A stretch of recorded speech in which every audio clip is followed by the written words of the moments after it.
Welcome to episode 55 of the Empowering Ability Podcast. Welcome to the Empowering Ability Podcast, where we get you and your loved ones impacted by disability the information needed to live a full and meaningful life. Now here's your host, Eric Gall. Welcome, friends. I'm Eric Gall, your host. Today, we talk about a topic that is a little bit difficult to talk about, and that is grief. And we've got a great guest that's going to help us today with this topic, Yvonne Heath. And I will do her bio in a couple minutes, but this topic of grief encompasses many things: death, dying, divorce, loss of a pet, loss of job, many things. And in our Western culture, it's something we are terrified to talk about, and we avoid it like the plague. And a lot of us are suffering in silence. So I'm excited to share this conversation with you. I think it's a meaningful one, and I think that there's something in here that you'll be able to take away. Now, before I do the bio and introduce Yvonne, I just want to take a couple of moments and remind you that there's the opportunity to subscribe to Empowering Ability. Now, this work is completely funded by you, the listener, and I want to thank you from the bottom of my heart to those listeners that have already subscribed and are helping to fund the further development of Empowering Ability. And I've got some exciting stuff coming in 2019 that I'm pumped to get out there and show you. So I just want to take a couple minutes and explain why you might want to subscribe to Empowering Ability. So first, you might want to subscribe just because of the value that you've already gotten from listening to these podcasts, from reading the blog, and the insights that you've gained through that. So it might have nudged you in a direction, or influenced you in a direction, influenced your family to change your mindset, change your behavior, and ultimately change the trajectory of your life, or your loved one's life. So you might have already experienced that value that you've got. And really, when you subscribe, it's an investment in yourself, because the things we pay for are the things that we do. So if you pay for a subscription, you're going to listen to the podcast, you're going to learn, and you're going to get the insights out of it. You're going to read the blog. So subscription in the podcast is a subscription or an investment in yourself and in your own learning and development. Another reason that you may want to consider subscribing is, yes, this content is free, and it will always remain free in the form of the podcast and the blog. There's some paid stuff coming, but it allows you to pay for the value that you feel you're receiving. So, for example, we pay for books, we pay for magazine subscriptions, and there's a benefit that you're getting from this content, just like a book or just like a magazine. And there's also an entertainment value. So there is value in these episodes, in this podcast, and some of you might want to pay for that. So a magazine or a book might cost you $15 or $30 for one book or for one magazine, or a magazine subscription might be $15 a month. So there's inherent value in this podcast that you might want to pay for, just like a magazine, just like a book. And the third piece that you might want to subscribe is that there's a members area coming in 2019. So as a subscriber, you will be given access to this area. So anyone that subscribes before the members area launches will be given access and grandfathered into that, or grandmothered into that members area, and you will have access to that paid content, which will come in 2019. So again, thank you to those who have subscribed already and have made big contributions towards running this podcast and blog and the development of what's to come in 2019. And if you can't afford to subscribe, then please don't. You can contribute in other ways by sharing the content with someone that you think would value from it in your network. Okay, so on to today's episode. So today's guest is Yvonne Heath, and Yvonne has been a registered nurse since 1988, working in 10 hospitals across Canada and the US, in different areas of the hospital, so emergency, intensive care, delivery room, chemotherapy, and palliative care, and hospice. So Yvonne has seen a lot of grief, a lot of death, and a lot of dying, and this impacted her in a profound way. She really felt like she was called to share the message of how to reduce our society's reluctance to talk about grief, to plan and prepare for grief, and know how it causes excessive suffering in our life and at end of life. And Yvonne suffered from grief too. I asked her to share her experience with grief on the podcast, so you're going to hear that. She's really an inspirational person. She's an author. We talk about her book, Live Your Life to Death, and we talk about where you can pick that up. And she's partnered with Community Living Ontario, which is pretty cool. So we'll talk about that as well on the podcast. She's a TV and radio host, and she's been featured in several books, newspapers, and magazines, including Zoomer and Hospital News. So excited to introduce you to Yvonne Heath. Hi, Yvonne. Welcome to the Empowering Ability Podcast. Thank you so much, Eric. I'm thrilled to be here. Yeah, it's a pleasure to have you on today. And excited to talk about a topic that doesn't get talked about. And as I was thinking about this conversation today, just fully realizing and accepting that it's a topic that I also don't talk about and avoid. And I've been reading your book. So it would just help me to think more about the topic of death and grieving and kind of everything around that. So I'm excited to dive into that with you today, Yvonne. But maybe before we dive into those topics, how did these topics come up for you, and why are you so invested in them? Why on earth would I want to talk about grief, death, and dying? Yeah. When everyone else avoids it as much as they can. Exactly. Well, it's so funny, Eric, because it's like, people say, why are you doing this? I wrote a book called Love Your Life to Death. I'm speaking, I blog, I have a TV show, radio show, and I share stories. And people say, why did you choose this? And I say, no, I did not choose this. It chose me. It chose me. And looking back at a 27-year nursing career, I worked in 10 different hospitals, and it was interesting to see the common thread was that truly, just like you, we don't talk about grief. We certainly don't talk about death and dying, but we don't talk about it until it arrives, right? Until we are in a crisis, until we are facing a loss, somebody dies. And then we try to figure out how to navigate through it. And what we create for ourselves, and I did the same thing, is excessive suffering. And grief is an inevitable part of this journey. But by avoiding it, we are creating the excessive suffering piece.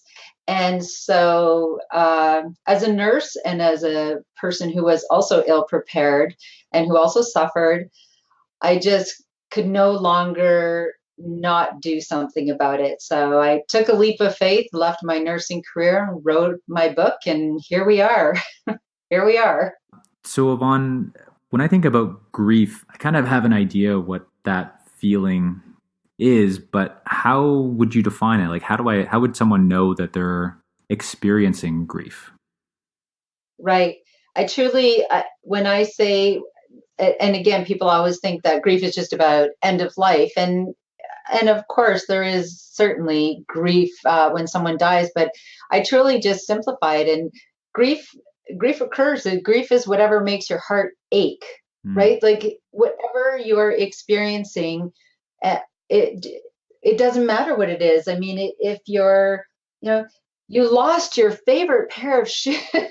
No, I mean, hopefully you're not grieving terribly or very, very quickly with that. But I mean, when people go through divorce, there's tremendous grief in that. When you hear a diagnosis, huge grief. When your baby is born, and you've anticipated this wonderful moment in time for many months, and then they say, there is a problem, there's a health issue, massive grief there, and being bullied, financial stress, job loss, not making the team that you wanted to make so badly, or get into that college. It's just grief. And if we sort of normalize that grief is a part woven throughout our journey of life, it's like, oh yeah, there's grief. Yeah, I'm grieving. And as a side note, understanding grief, because anger is often a very big part of grief, right? You're just, oh, I can't believe I'm going through this. You're grieving, your heart is aching, and sometimes it's like heart-wrenching sadness, and so the anger comes out to try to protect you. And the more we understand that, the more we can be present for people when they're grieving. And well, as you know, my whole movement is, when the thing I hear the most, more than anything, is I hear, I don't know what to do, I don't know what to say. And so we're more comfortable avoiding people in their grief, aren't we? When people are acting out or grieving or crying or angry, we just, ooh, this is awkward, it's uncomfortable. And again, we complicate it. And I say, the magic answer, we don't need professionals all the time in grief. We need our professionals a very small percentage of the time. Most of all, when we're grieving, and what we need, even don't know what to do and they don't know what to say and it's awkward and uncomfortable, we need people to just show up. Just show up is the magic answer. And if we can do that, if we can acknowledge and allow people's feelings, if we could do simple things, hug, text, email, call, sit silently. Yeah. And we're so scared of conflict. No matter what it is, we're just phobia of conflict. Absolutely. Or to do or say the wrong thing, and I'm not qualified. And, oh, what if they get really angry? Absolutely. And, if you can just sit with someone and acknowledge and allow their feelings, and not try to fix it. That's the other thing, right? Like, we are compassionate. People are compassionate, but they want to fix it. They want to minimize, they want to take away your suffering. And truly, you can't fix grief. You just have to allow it. And yes, it's uncomfortable. Don't wait for it to be comfortable, right? People say to me, oh, what if I make them cry? I say, well, get them a tissue. Well, what if I cry? Well, get yourself a tissue, cry together. We need to get back to allowing our humanness, and being able to say, that is really hard. That sounds so hard. That's so sad. Because sometimes it just is. It's just sad. And this, telling everyone, you don't have to fix it. There's the good news. Yes, you're qualified to just show up when someone is grieving, because they just need a compassionate heart and someone to listen. Most of the time. Mm-hmm. Most of the time, that's what they need. Yeah. It's interesting when, like you mentioned, people just not knowing what to do or not knowing what to say when a loved one is experiencing grief, or a friend or someone in their life. And I can definitely picture myself in some of those instances in my own life. And sometimes I guess it takes up a bit of courage, right? If you're that, person that wants to be there but doesn't know how. And you said, the words, like, just show up, right? So you don't need to have the right words, but you don't even need to have any words at all, right? Like, even if you're just there and you give that person a hug and you embrace the silence, like, that person might not need words. They just need your presence. 100%. And that is another thing that we're pretty uncomfortable with, is silence, right? Like, oh God, this is so uncomfortable. Nobody's talking. And we just need to be okay with it, because just showing up, you've said everything you need to say, Mm, right? I mean, I've had people, and it's interesting because we created these bracelets that say hashtag I just showed up, to remind people to show up for themselves first. And when you don't know what to do, you don't know what to say, just show up. And I even had a friend who said her cousin's son had ended his life. I mean, it's just obviously devastating, and you can't fix that. And what do you do? What do you say? And my friend just said, I looked at my bracelet and I said, and because she in her head, oh my God, I don't know what to do or say. This is awful. I said, yes, it is. Just show up. So she said she called her cousin, and yep, her heart was racing and she was really uncomfortable. The people always say, should I call? Say, yes. If you're saying, should I call? Call, just call. If they don't want to talk, they won't. Well, her cousin talked to her for 20 minutes. She said, I barely said, and like, I was just on the phone and I was crying, and I don't even think I said two words. And, but to just show up by making that call in that on the hardest day of that, her cousin's life, means the world to someone. And those are the things that help heal people's hearts, when you mm, just show up and mm. it's hard and it's uncomfortable. And I've cried in many places, and I don't even apologize anymore for crying, crying in the grocery store or something. As I'm over it, when I see somebody and I know that they've just been through something really difficult, I just go up to them and I say, I just want to hug you right now. Is that okay? And they say yes. And then I start to cry. And most time if I knew the person, if somebody died, I just tell them what I loved about the person or liked about the person, or I know this must be so hard. I'm a hot mess sometimes, and that's okay. And I just tell people, just lead with your heart and just show up. Just make it Mhm. easy on yourself. Yeah, yeah, awesome. Well, I'm excited to, I guess, talk about some of the things in your book as well. But I think you bring an interesting perspective to the topic of grief, dying, and death for this podcast audience, because there's many carers or people that provide support that listen to this podcast, as well as families, right? And this is something that everybody experiences, but maybe even carers more so, because of just the type of work. Would you be able to maybe just share a little bit more around your experiences as a carer and how you were experiencing grief? Oh, I was like everybody else. I avoided it and avoided thinking about it. And I worked in chemotherapy for 15 years. So I certainly, I saw a lot of tremendous grief, multifaceted grief, actually. And also, of course, working in the emergency room and intensive care. And actually, my very first job was at a facility for those with physical and developmental disabilities. When inclusion wasn't a thing, everybody was over here.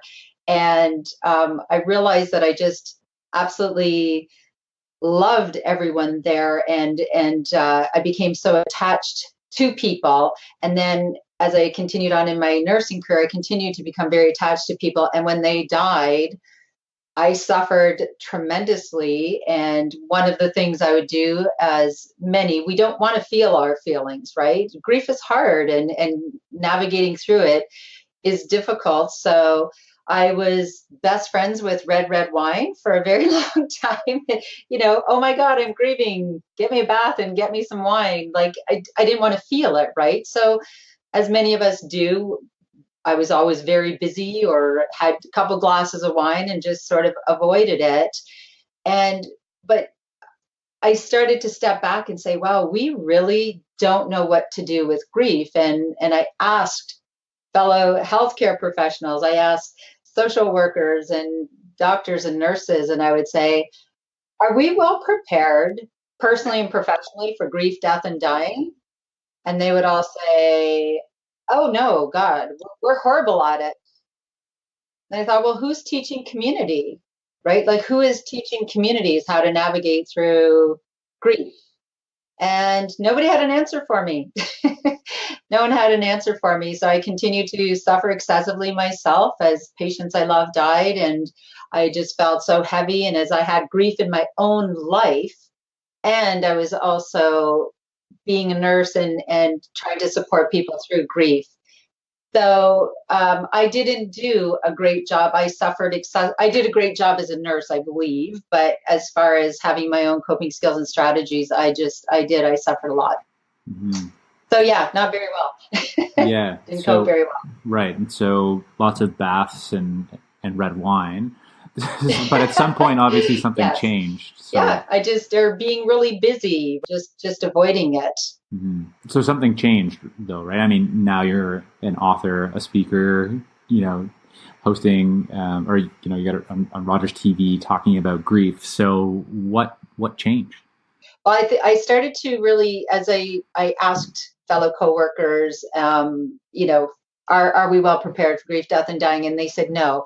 And then I would witness situations where there would be two people with the same diagnosis of cancer, and it was terminal, and one family was acknowledging and allowing all feelings and laughing and crying and being open and being truthful with themselves and each other about what was happening, and how that person died more peacefully and the family navigated through their grief with certainly still grieving, but they were able to get through and find happiness again. And then other families that would just be angry and bitter and demanding more treatments, and there weren't conversations being had. There was no eye contact, and I could just see and feel the suffering was palpable, and I felt it more myself. And I said, wow, how can we have, here's the same scenario with very different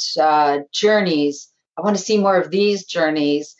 And then one by one, there was one situation after another that I could just no longer ignore that inner voice that was saying, we need to do something different. And one of the final straws was when somebody who was from a nursing home, who was, ready for end of life, who had like tremendous physical discomfort, and we were going to give them a blood transfusion to try to keep them going, because sometimes doctors just think we have to treat people to death. And this woman was 105 years old. And I just thought, when is it okay to allow a natural death if it's not okay at 105? So I had to do something. Yeah. And I think that was one of the biggest takeaways I've had from your book, Love Your Life to Death, so far, Yvonne. The contrast between quality of life versus quantity of life. Yes. Can you talk maybe you started to talk about it with a story of the 105-year-old woman going through a blood transfusion, but can you talk a little bit more to that? Maybe elaborate a little bit more on what quality of life versus quantity of life means, and maybe there's another example that you could provide. Yeah, absolutely. And the truth of the matter is that quality of life is what is enough. Acceptable quality of life for one person is very different than it would be for another person. And the problem is with our medical technology, which is wonderful in so many ways. I mean, we are able to navigate through many diseases that would have killed someone, years ago, or someone would have died very young with that disease. And we can have better quality in many situations, but the problem becomes when people are ill, that they have a life-limiting disease or a chronic disease, and we feel like, well, no, we have to keep treating people because they're only this age, right? We feel like the only bar to measure is, well, they're too young to face end of life. even when they have all kinds of medical issues, there's always a treatment that we can do. But the question that we have to ask sometimes is, should we? And I've seen more examples, sadly, than I can count, where, if somebody has a cancer diagnosis and they are in their 40s or 50s, and the doctors continue to order chemotherapy. So they feel like, okay, well, this must be working. It must be worth it. But they are short of breath. They're not able to do anything that made their life worth living for them, right? That is different for everyone. Some people would be content with a quality of life where they can sit in a chair, they can look out the window, they've worked hard their whole lives, and for them to just be able to have grandchildren around or dogs and cats around is enough. But that's not enough for everyone, right? And for someone else, if they can't drive their car and go visit places and go hiking, that isn't enough for them if they're not able to do those things that fulfill them. So when we talk about quality of life versus quantity of life, wouldn't it be wonderful to have those conversations before we are determining if we should continue treatment, before we decide if chemotherapy is the right thing? Because again, that should be a personal decision, shouldn't it? Mm-hmm. It shouldn't be three children trying to determine, hey, what would mom want? Well, it would be great if we had those conversations about what is meaningful for her. It's not the same that would be meaningful for me. And in our society, we definitely are not comfortable allowing people to die at any age, and we are not comfortable having these conversations. And when I say to people, that's why we need to talk about it long before we are facing it. And people say, well, I don't want to talk about it when things are going well in my life. And I certainly understand that, but I promise you, the time to start these conversations is not in a crisis, is not when you're facing a diagnosis or life and death decisions. That's already hard enough, isn't it? Yeah. And I think that there's a lot of wisdom in that, Yvonne, because if we're much better at making decisions when we're coming from a logical, rational place. So if we're in good health and we're thinking about, oh, what if this situation happened, right? Well, what if I got cancer and I had, the option of going through several rounds of chemotherapy, and that's going to maybe give me 2 years to live, or and that's going to beat the crap out of me, or I have 6 months, or I have 6 months of, living life more or less status quo and doing the things that I want to do, right? Like, what to think about that in advance and say, choose one or the other, and then you don't have to make, like, the decision's already made. And you're doing it from a logical place rather than a emotional, fear-based place. Absolutely. And when you think about, like I said, everybody knows countless stories of families fractured beyond repair because they are trying to make these decisions in a crisis, when someone's, I don't know, been in an accident or something has happened. And so the person is not able to speak, and everyone's saying, we should be doing this. No, we shouldn't be doing this. Or we should be doing that. And there's just so much turmoil. We've actually, at times when people should be supporting each other around a loved one who is inevitably facing end of life, we've had to call security at the hospital because people are yelling and screaming and throwing punches.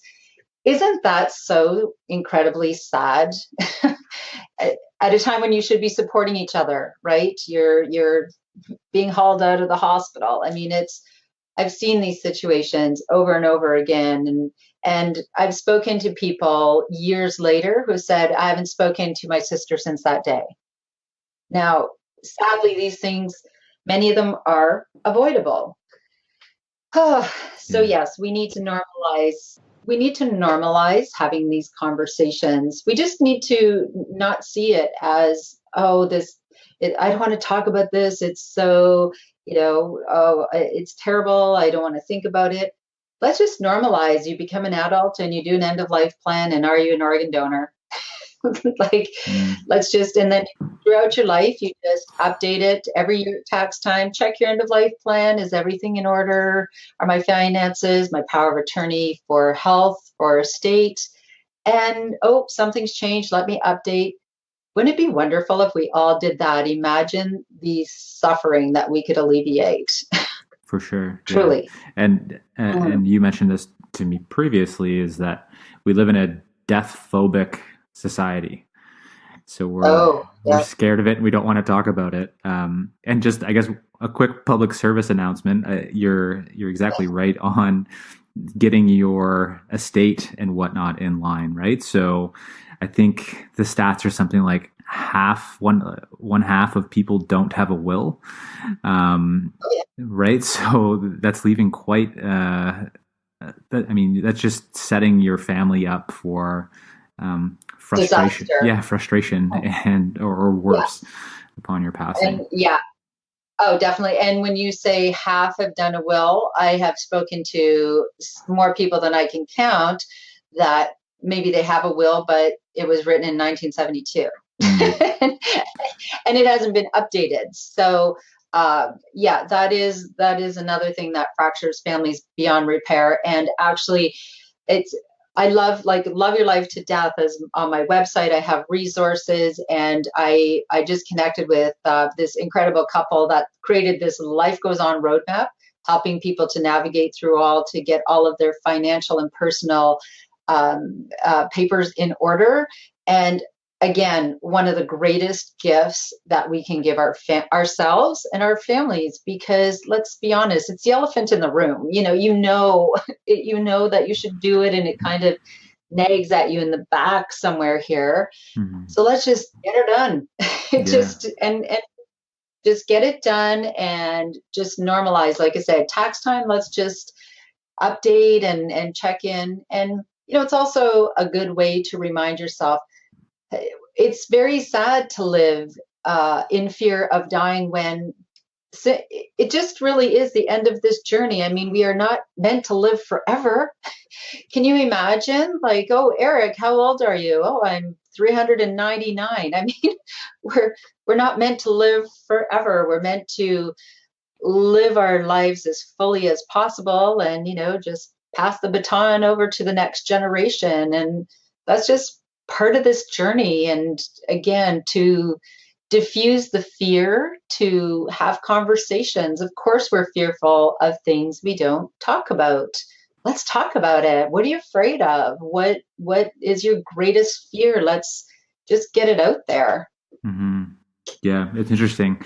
Like you mentioned, we're not meant to live to 399, but with the way technology is going, there might be possibilities that our consciousness does live that long, which is kind of interesting to talk about. We don't need to dive into that in this conversation, but I don't know. It's things like that are a bit mind blowing to me. Well, certainly that's a whole other can of worms, isn't it? It is, yeah. Yes. So grief is, as you very simply and eloquently put, whatever makes your heart ache. And you've talked through and shared with us some approaches. So to talk about it, right? So to talk about it before it happens, to plan for it, to just show up, right? So just to be there, and you don't need to have the right words, just show up, just be present. What other insights, wisdom, guidance, Yvonne, do you have around grief? Oh, Eric, we don't have enough time for me to share all my wisdom. Are there any key, maybe a few key ones that you'd want to share? So in my 27 years of nursing and the last 4 years of interviewing hundreds of people, I actually came up with 7 takeaways that I feel are imperative to navigate through life, grief, and end of life, so we can live life to the fullest, learn to grieve and support others, and have the talk about end of life long before it arrives and diffuse the fear. And actually, as a side note, if anyone chooses to follow my weekly blog, I have a sheet that says they'll receive a sheet that says how to just show up, and also the 7 takeaways with a little brief description. But I'm happy to share the 7 takeaways just briefly right now if you'd like. Yeah, that'd be awesome. Okay, perfect. So yes, there's so much wisdom in here, but I'll just briefly go over. And of course, takeaway number 1 is the hardest one for us to accept, but the best time to talk about, plan, and prepare for grief is when we are young and healthy. And if we haven't done that, the next best time is now. And again, a side note, it is each and every one of our responsibility to plan our life and our end of life. And it's that simple. So let's stop complicating it. End of life is something we will all face, and planning well for it is the greatest gift you can give yourself and your family. So let's just normalize that and do it for ourselves, our families, and everyone. Right? For sure. Yes. Okay. So the next ones are easier, I promise. Takeaway number 2, that it takes a village. It takes a village to support the ill, the caregiver, the dying, the bereaved, and each other. We really need to get back to that true sense of community where we know how to be present for each other and realize once again that we don't always need a professional, right? When someone has a life-limiting illness or a disability even, or as I had mentioned to you, I just spoke at the Huntington's conference, and with Huntington's disease, there are physical and developmental disabilities or their impairments for years and years. We don't always need a professional. We need our neighbors, our families, our friends, our communities, our coworkers to be a part of that journey. And I think it's just time for people to just sort of open up their eyes a little more about what's going on in your neighborhood, what's going on in your community. Because the other truth with that is many of us have family and friends, but maybe our family lives far away.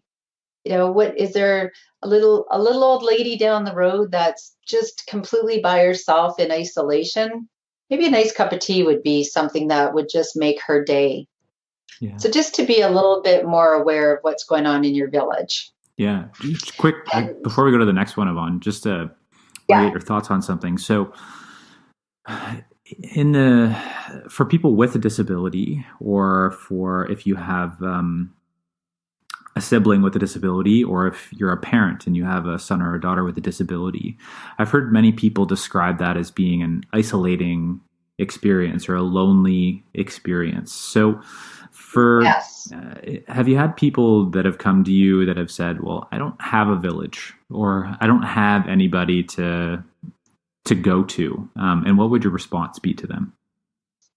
Oh, I just love that one so much because, you know what? I'll address that with takeaway number 4 and make sure that I expand on it. Okay. Sounds good. All right. Yeah, for sure. That's a really important point, and I'm glad you said that. So I'll just go on to takeaway number 3, and then I'll get to 4, and we'll talk about that. Okay. Sounds good. Okay. So takeaway number 3, and this is what I always say to people when I'm sharing the takeaways, this is the one to remember no matter what. If you don't remember anything else I say, because when someone is grieving, in crisis, suffered a loss, even just having a bad day, the magic answer is just show up. Takeaway number 3 is just show up. Just be present. I promise you can make a difference with the smallest act of kindness. Mm-hmm. Promise you, just lead with your heart and just show up. And takeaway number 4 is to be empowered, resilient, and compassionate. Show up for yourself first. If you want to be able to be a part of that village, if you want to be able to just show up for others, show up for yourself first. And there's so much I could say about this. Number 1, we've really become a society again where we kind of we feel like we have a badge of honor for being stressed and being busy and doing it all ourselves. And being independent and saying, oh, that's okay, I don't need help. And the truth is, first of all, if you are not a great self-care giver, you are actually being selfish. And I really get people riled up with that. It's like, oh my gosh, I'm the most giving person in the world. What do you mean? Well, if you are not a great self-care giver, you are not giving the best version of yourself to others. Your greatest gift to the world is the very best version of yourself. And if you are not a great self-care giver, eventually you will break down mentally, physically, emotionally, or spiritually. Ask me how I know. I can't count the stories I've seen in 30 years of nursing. And, there, again, so many people are in silos of isolation, and particularly caregivers. There's so many caregivers out there that are trying to do it on their own, and they don't feel like they have people they can rely on. And the truth is, I believe that, first of all, we don't feel like we should be reaching out to people sometimes. I feel like, well, I shouldn't ask. And I do believe that there are many people out there that wouldn't mind helping if we were just brave enough to ask. And sometimes, and that's why I say it's so important to get to know your neighbors, or to be able to reach out to your neighbors, because if you are a caregiver and, maybe going for a walk every day for 30 minutes would make such a difference for you, but you don't have a relative or a friend that you can just count on, well, maybe you could find someone from a volunteer from, I don't know, hospice or the seniors, or even the high school. Every high school student has to do 40 hours of volunteer work.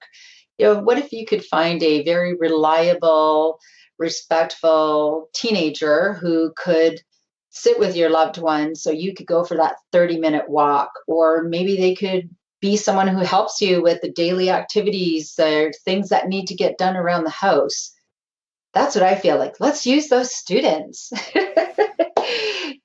I think that, or church groups and just saying, I am not doing well here, I need some help. And I remember one lady who was taking care of her husband with Huntington's, and she said, I just had to advocate for myself and say, nope, this is not enough help, I need more. And it took some doing. But I think sometimes we do need to advocate for ourselves, because we have value and we matter too.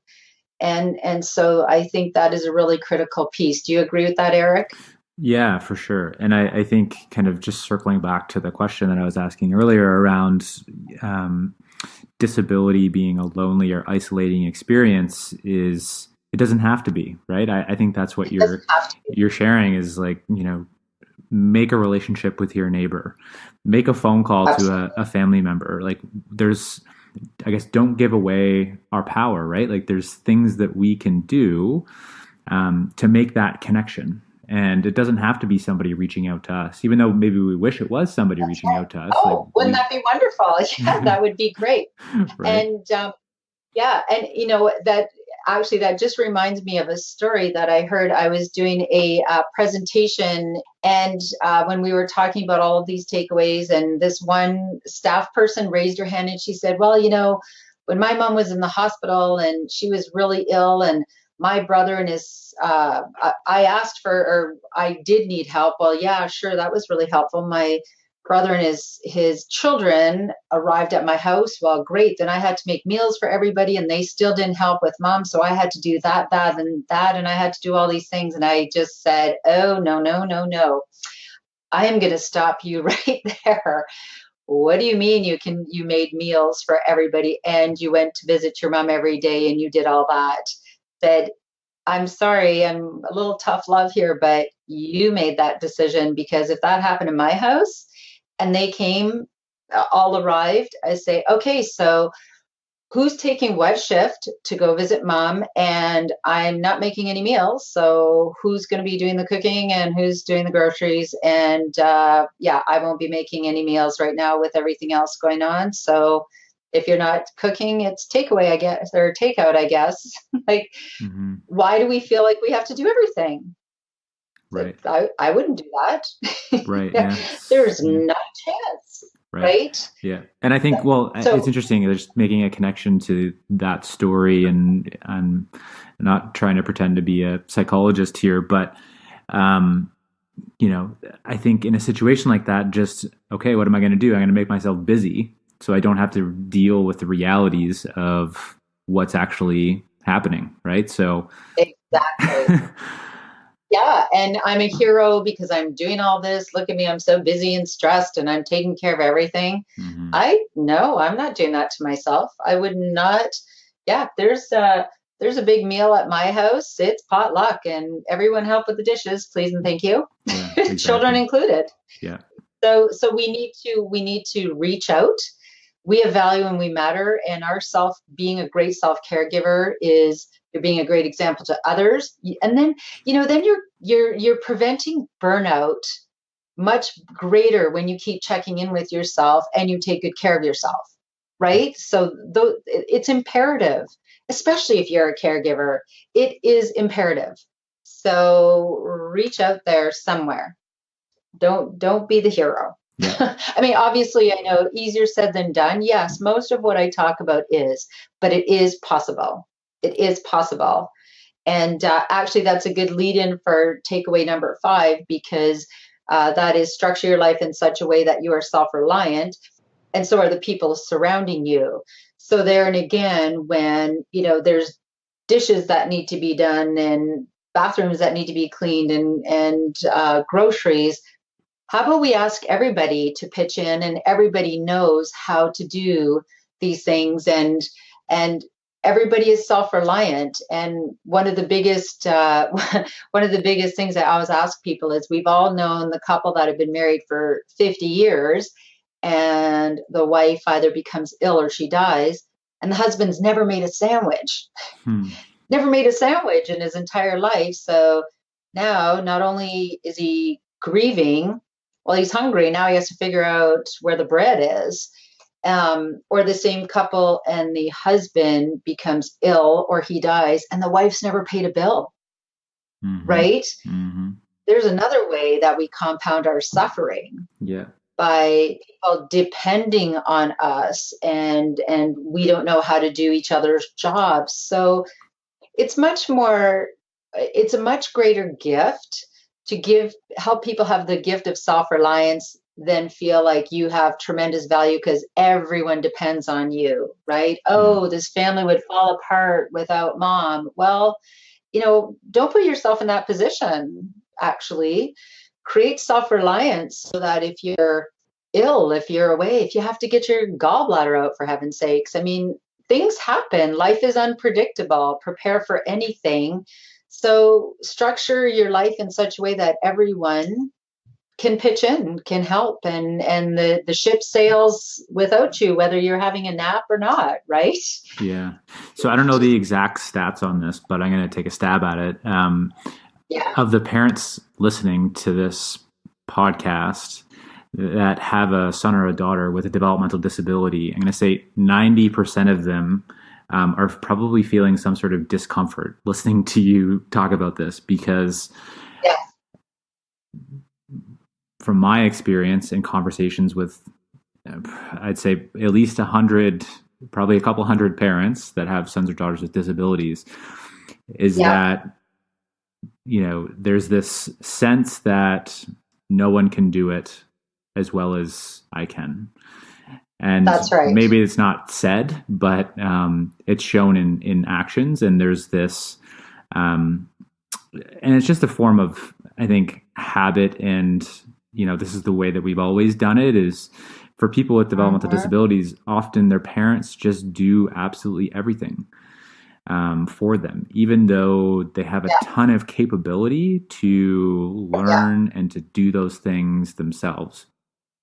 And the scope of that changes depending on medical needs and whatnot. And I understand that, but there's very low expectations put on people with developmental disabilities. And I'll give the example of my family. So my mom did absolutely everything for my sister. She got her up in the morning.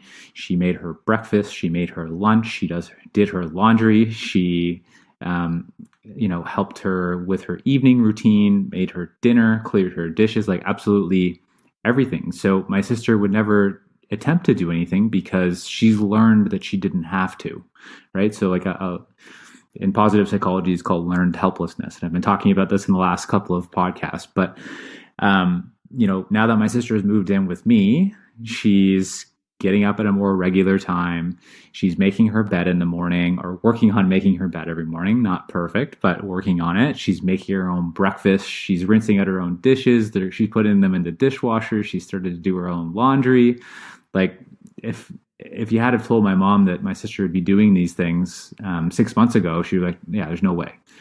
Right. So it's a huge problem in the disability community because parents they're so fearful of death and dying and passing away because they see that there's all these needs or dependency needs that their sons and daughters have.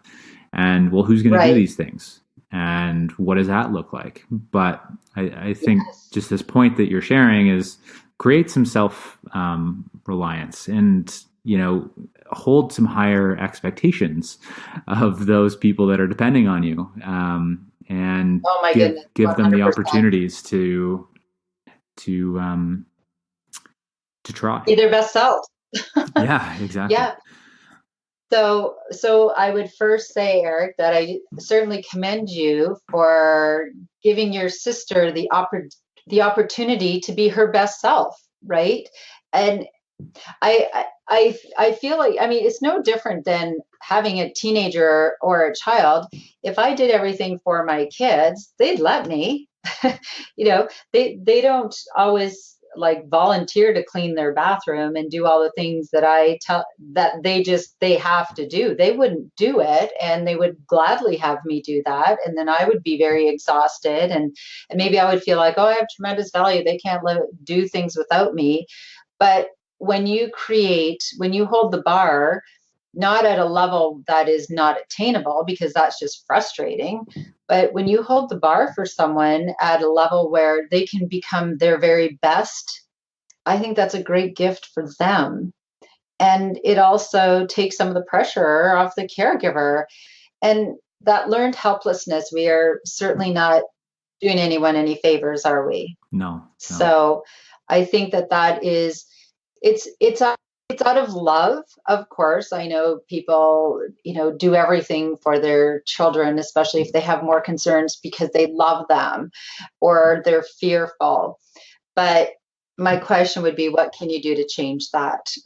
For sure. If they're completely dependent on you for everything, you are setting them up for failure, because you will not always be able to do everything for them. So what can you do to change that? For sure. And I say that with a lot of love surrounding it. Yeah. And I know it's hard. Yeah. And one of the things that one of my mentors, Janet Cleese, helped me realize is for families that are in the situation that I just described is, what does the role of being an adult family member look like? Right. And defining that, and what are the responsibilities of that? And there's so many other things that play into it, but I just wanted to put that out there for families that are listening. And then, so I've got the 7 takeaways open in front of me, Yvonne, and the next one. So find your post. I'm excited for you to explain this, but when you do, can you also share the story of your mother and what her post was? Because I really enjoyed that in your book. Oh, well, won't my mom be happy to hear that? So it's funny, because when I was going through the 7 takeaways, and I thought, I want to empower people and help to create resilience, and it was all just coming together, and we need to talk, and we need to be the village, just show up for ourselves first, and be self-reliant. And I felt like something was missing. And so my mother-in-law told me to go visit 101-year-old Minnie.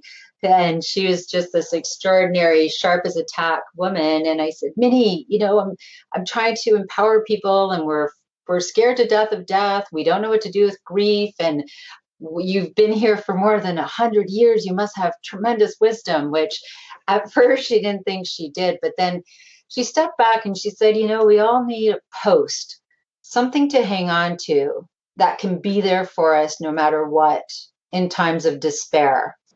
And I just got all excited and I said, oh my gosh, Minnie, that's it. That's the nugget I was looking for. And she said, you're excited about a post? I said, oh, that's strange. I said, yes, I am. Because what I realize is, here's the thing. We don't have to like it, but here's the truth, is that life is unpredictable. We need to prepare for anything and everything. Change is the only constant. So when we are relying on people to be able to just show up for us in our times of despair, they may or may not be able to in that moment. When we rely on our dog, our dogs don't live forever either. So we need to have something that we feel connected to that is greater than ourselves, that can help us have greater meaning. So for some people, their post is their religion. For others, it's a spirituality, meditation, yoga, art, music, nature, something that you can turn to. That maybe you have a grief attack 5 years after something happened and it's at 3 a.m. and you just need to feel connected to something. So for me, it's nature. And nature is to me the greatest post in the world, because no matter where you are, you can find a piece of nature, a little bit of nature. And I go outside I've had tremendous grief in my life. My heart has felt broken in a million pieces, and it felt like it would never heal again. And I stand there bare feet in the grass. I kind of feel like Mother Nature, listening to the birds and the squirrels and looking at the trees and looking at how nature continuously changes, right? And it reminds me that it connects me to something greater than myself. And it reminds me, like, nature changes constantly. How I feel right now in my deepest despair will also change, right? I will not feel this awful forever. And it's just that reassurance that I know this also will change. And so I encourage people to find something that can be there for them anytime, that they can hold on to, that can be there for them no matter what. Isn't that awesome? All that from a post. Yeah. And I believe in the book you mentioned that your mother's post is gratitude. Yes, my mother has always said, love and gratitude are the answer no matter what the question. And in any situation, no matter what you're in, love is always the answer. And my mom has also known tremendous grief, and she is just a wonderful woman who has taken her journey, and she even she became a Reiki master, and she has she calls her organization is Waves of Healing. She has a website because she wants to just be a light in this world. And she just says, no matter what, gratitude and love are always the answer. And that's her post. And I truly love that as well, certainly. Yeah, I love that. That really resonated with me. And well, that's awesome. Yeah, and that kind of brings us to the final one. So I won't steal your thunder. Final one. Yeah. Drum roll, please. So many people feel when they're facing end of life, and they think, oh my goodness, I better start. What will my legacy be? And I facetiously say, Joe, you're 95, you've been crabby for 93 years. Sorry, but that's your legacy. Because your legacy isn't something that you create at the end of your life. Your legacy, you don't have to live for, years and years. People have created legacies of 5 years of life, 10, 20, 50, however long we're here, because our legacy is what we create each and every day in each and every interaction.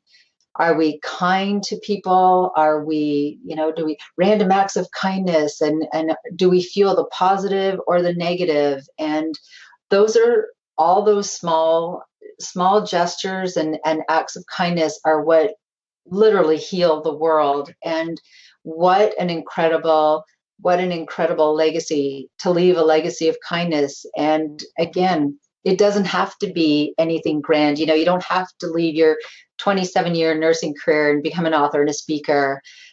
Just be the very best version of yourself. Have the greatest garden, or be the best, kindest dog walker and love animals. And it's something you create each and every day, and being passionate about what you are bringing to the world.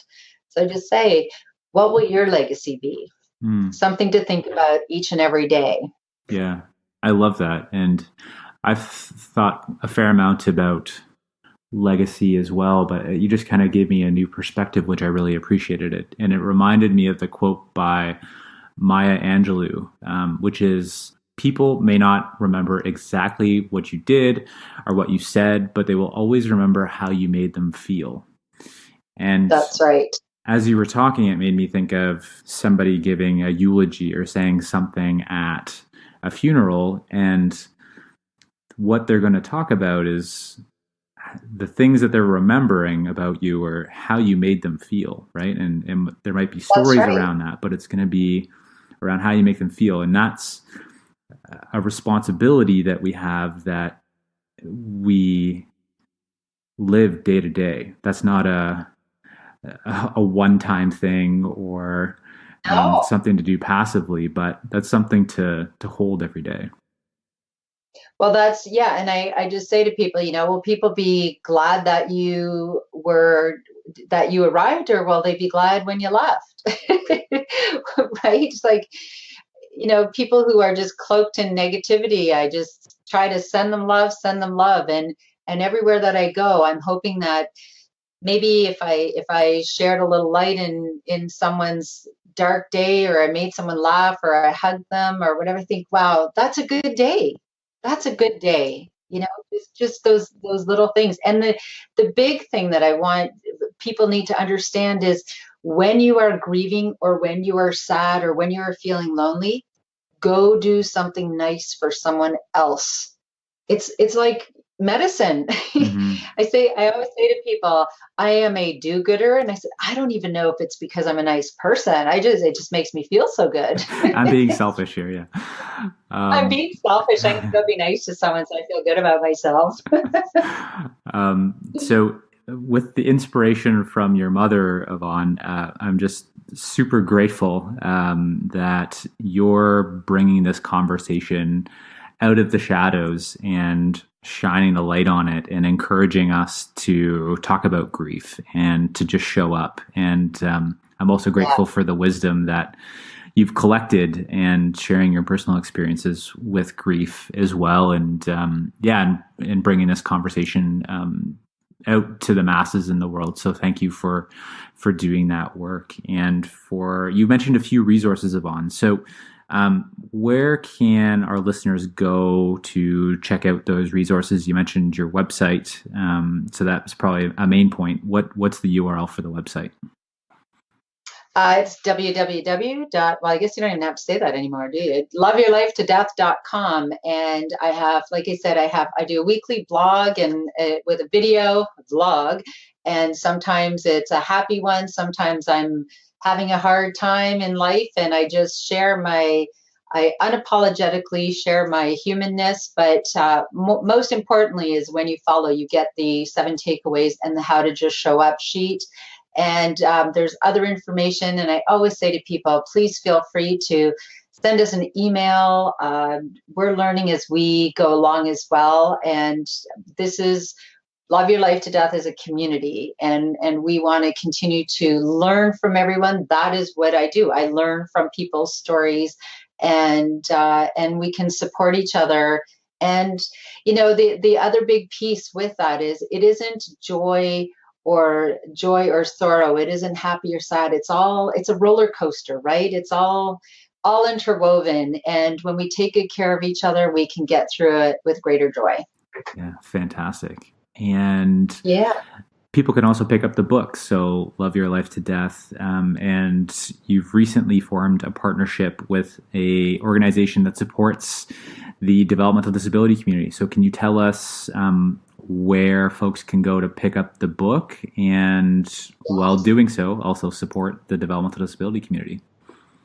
Absolutely. Well, we're just so excited that we created an affiliate program, and we're happy to do that with different organizations because we're passionate with our bracelets and other products. And with our books, we love to donate 25% back to do-gooder organizations or individuals, help with fundraising, because we all organizations that do great work need fundraising. So we've just partnered with Community Living Ontario. And when you go to their website, Community Living Ontario, I'm sure you just put that in there and it'll pop up. And right on the front page, you'll see my picture with my I Just Showed Up bracelet. And yeah, when you purchase the book through there, they will automatically get 25%. So I'm really happy to be able to do that. Perfect. Awesome. I will share all those links with the show notes and the blog. So, Yvonne, just super grateful for you coming on the podcast today and sharing your insights and wisdom that you've gained around grief, and for having this conversation that we don't often have a conversation about. And hopefully it inspires more people to start the conversation. So thank you so much. Well, Eric, I am super grateful for you sharing this message and for all that you do. So a big thank you to Yvonne Heath for joining us on the podcast today. It was a real pleasure having this conversation with her around a topic of grief, which we just simply don't talk about. So I want you to think about one small action that you're going to take moving forward from what you've just learned on the topic of grief. Now, Yvonne provided us the 7 takeaways. So it could be one of those 7 takeaways that Yvonne shared with us, which, for me, it was around thinking about estate planning and my will and really that structure of my life, right? And what am I leaving people, and how am I making that easy for them? So I'm revisiting my will. So for you, it could be something similar around your estate plan. It could be having a conversation with your loved ones about what you want when you pass away, when you're no longer here. And that might help to reduce their grief and their suffering. It could be defining what you want your legacy to be. It could be thinking about what you want people to say when they're giving your eulogy once you've passed and you've lived your life. And our legacies aren't built in a day. Our legacies are built over a lifetime. So it's the small little actions, day in, day out, every interaction that's building our legacies. And that was one of the big takeaways that I had from this conversation with Yvonne and from reading her book, Live Your Life to Death. So think about that one action that you're going to take today to reduce your grief and suffering, or the grief and suffering of your loved ones or someone else.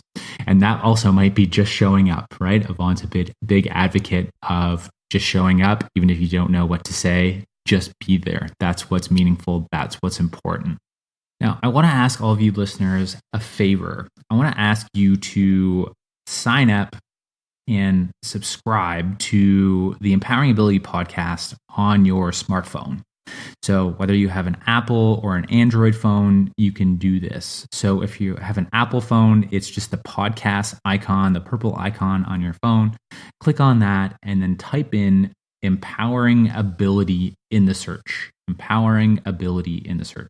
And if you're on Android, any podcast app that you use, it could be Spotify, or it could be Podbean, or it could be Stitcher, whatever podcast app you're using, just go to your podcast app and type in Empowering Ability and hit subscribe, and new episodes will go directly to your phone. So this helps in terms of me getting you new episodes, and it helps to grow Empowering Abilities. So if you could stop what you're doing and go to your podcast app, type in Empowering Ability and hit subscribe, that would be incredible.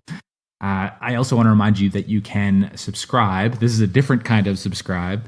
Subscribe to Empowering Ability by going to the website, empoweringability.org, and contributing your hard-earned dollars towards the development of new content, new episodes, new blogs, and the new paid content that is coming. You will get access to that by subscribing now. And you can select the level of subscription that you would like to move forward with. So that's totally up to you what you would like to pay, but it's a huge benefit towards the development of this work, the continuation of this work. And it's also an investment in yourself, as I mentioned earlier in the podcast. And thank you so much for listening to the podcast today. If you like this episode and you think you know someone that would benefit, please share it with them. Be a part of the change to think differently about disability. Thanks for listening to today's podcast. Visit us at empoweringability.org for more podcasts and resources to help you and your loved ones impacted by disability build a full and meaningful life.